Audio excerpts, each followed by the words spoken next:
New Delhi post নামের দিল্লির একটি পত্রিকা খবর দিয়েছে শেখ হাসিনাকে হত্যার চেষ্টা হচ্ছে। শেখ হাসিনাকে হত্যার ষড়যন্ত্রে বাংলাদেশের জুবায়ের জিদ নামে এক বাংলাদেশি মেয়াদোত্তীর্ণ পাসপোর্টের বৈধ ভিসা নিয়ে ভারতে গেছেন। তিনি কয়েকদিন থেকে ভারতে অবস্থান করছেন।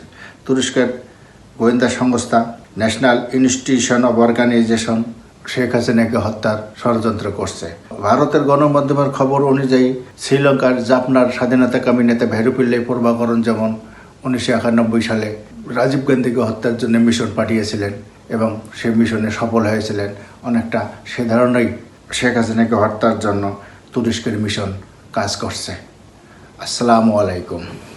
শেখ হাসিনা 1400 লোককে হত্যা করে বাংলাদেশ থেকে পালিয়েছেন 2024 সালের 5ই আগস্ট। অতঃপর 2025 সালের নভেম্বর মাসে আন্তর্জাতিক অপরাধ ট্রাইব্যুনাল তার মৃত্যুদণ্ড দেয়। শেখ হাসিনায় মৃত্যুদণ্ড দেওয়ার পর বাংলাদেশ সরকার, তৎকালীন অন্তর্বর্তীকালীন সরকার শেখ হাসিনাকে ফেরত চেয়ে দিল্লিকে চিঠি পাঠিয়েছিল। একাধিকবার চিঠি পাঠানোর পরও প্রথমে ভারত কোনো বক্তব্য না দিলেও কিছুদিন আগে দিল্লির পররাষ্ট্র মন্ত্রণালয় চিঠি পাওয়ার কথা স্বীকার করে এবং বিষয়টি নিয়ে ভাবছেন বলে জানায়। শেখ হাসিনা বাংলাদেশের স্থানীয় নির্বাচনকে কেন্দ্র করে দলের নেতাকর্মীদেরকে সক্রিয় হওয়ার ঘোষণা দিয়েছেন। সিটি কর্পোরেশন, পৌরসভা, উপজেলা ও ইউনিয়ন পরিষদ নির্বাচন আগামী কয়েক মাস পর অনুষ্ঠিত হবে।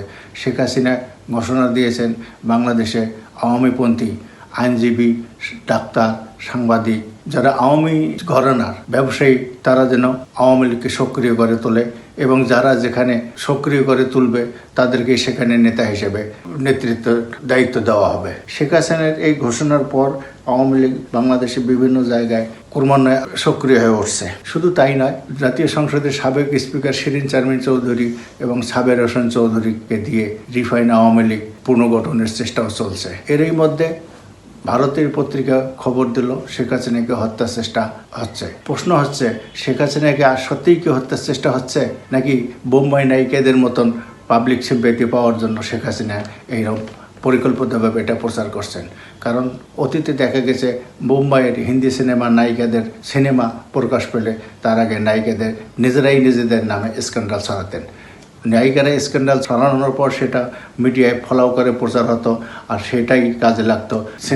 সিনেমা হল ভর্তি দর্শক তখন হতো। শেখ হাসিনা কি হত্যা চেষ্টার খবর প্রচার করে নিজের গুরুত্ব বাড়াইতে চাইতেছেন, সিম্পেথি নিতেছেন জনগণের? আগামী স্থানীয় নির্বাচনগুলো তার লোকজন ভালো করেন। শেখ হাসিনা হত্যা চেষ্টার এই খবর নতুন কিছু নয়। শেখ হাসিনা 1981 সালে বাংলাদেশে আসেন। 1981 সালে আওয়ামী লীগের ভাঙন ঠেকাতে শেখ হাসিনাকে দলের সভাপতি করা হয়। ওই বছরই 17ই মে শেখ হাসিনা দেশে আসেন। ওই বছরই 30 মে শহীদ প্রেসিডেন্ট জিয়াউর রহমানকে হত্যা করা হয়। জিয়াউর রহমানকে যেদিন হত্যা করা হয় সেদিন শেখ হাসিনাকে ত্রিপুরা সীমান্তে দেখা গেছিল। শেখ হাসিনা আওয়ামী লীগের নতুন নেতৃত্ব গ্রহণ করে নিজের গ্রহণযোগ্যতা বাড়াতে নানা সময় হত্যার চেষ্টা হয়েছে এমন প্রচারণা চালিয়েছেন।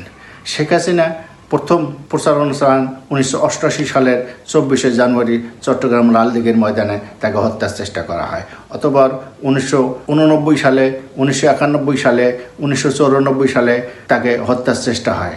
95 সালে, 96 সালে 7ই মার্চ, 2000 সালে 20 জুলাই কোটালীপাড়ায় তাকে হত্যার চেষ্টা হয়। 2001 সালে খুলনার রূপসা সেতু উদ্বোধনের সময় তাকে নাকি হত্যার চেষ্টা হয়। 2001 সালে নির্বাচনী প্রচারের সময় সিলেটে তাকে হত্যার চেষ্টা হয়।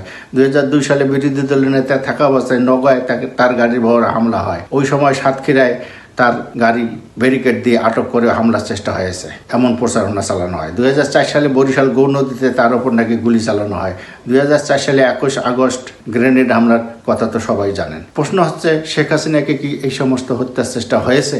কারণ শেখ হাসিনার সবচেয়ে ঘনিষ্ঠ জন ছিলেন মতিউর রহমান রেন্টু।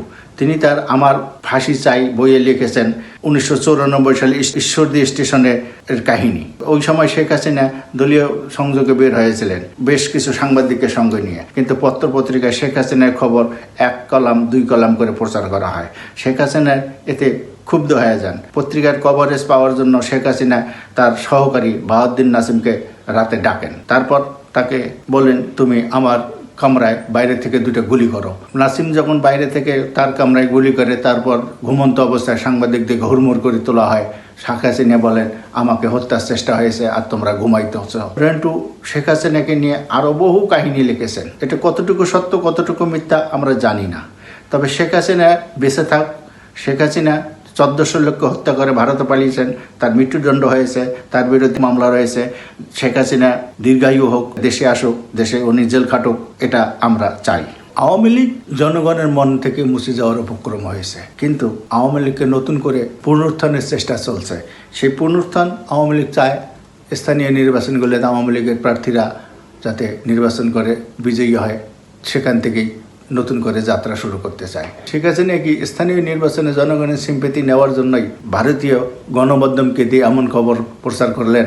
এ নিয়ে যথেষ্ট সন্দেহ সংশয় আছে। কারণ ভারতীয় গণমাধ্যমগুলো শেখ হাসিনার কাছে ব্যবহৃত হচ্ছে। বিভিন্ন সময় হাসিনা যখন বাংলাদেশের শাসন ক্ষমতায় ছিলেন তখনও ভারতীয় গণমাধ্যমগুলো হাসিনার পক্ষেই প্রচারণা চালিয়েছে। এমনকি জুলাই ছাত্র অভ্যুত্থানের সময় এবং তার কয়েক মাস আগ থেকেও হাসিনার বিরুদ্ধে যতগুলো আন্দোলন হয়েছে সবগুলো আন্দোলনেই ভারতীয় গণমাধ্যমগুলো হাসিনার পক্ষে নিয়ে বাংলাদেশের আন্দোলনকে কন্ডেম করেছে। এমনকি বাংলাদেশের অন্তর্বর্তী সরকার দায়িত্ব গ্রহণের পর ভারতীয় গণমাধ্যমগুলো বাংলাদেশের বিরুদ্ধে প্রচারণা চালিয়েছে। বাংলাদেশে বিভিন্ন শ্রেণী পেশার মানুষকে উস্কে দিয়েছে সরকারের বিরুদ্ধে আন্দোলন করতে।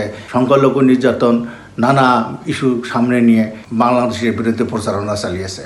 অতএব ভারতীয় গণমাধ্যম শেখ হাসিনাকে হত্যার ষড়যন্ত্র চলছে, এটা বাংলাদেশের মানুষ কতটুকু বিশ্বাস করে সেটা নিয়ে প্রশ্নটা আছে।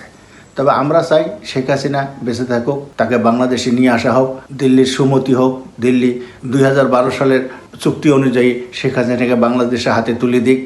শেখ হাসিনা বাংলাদেশের কারাগারে থেকে আইনি লড়াই করে বিজয়ী হোক, এটা আমরা চাই।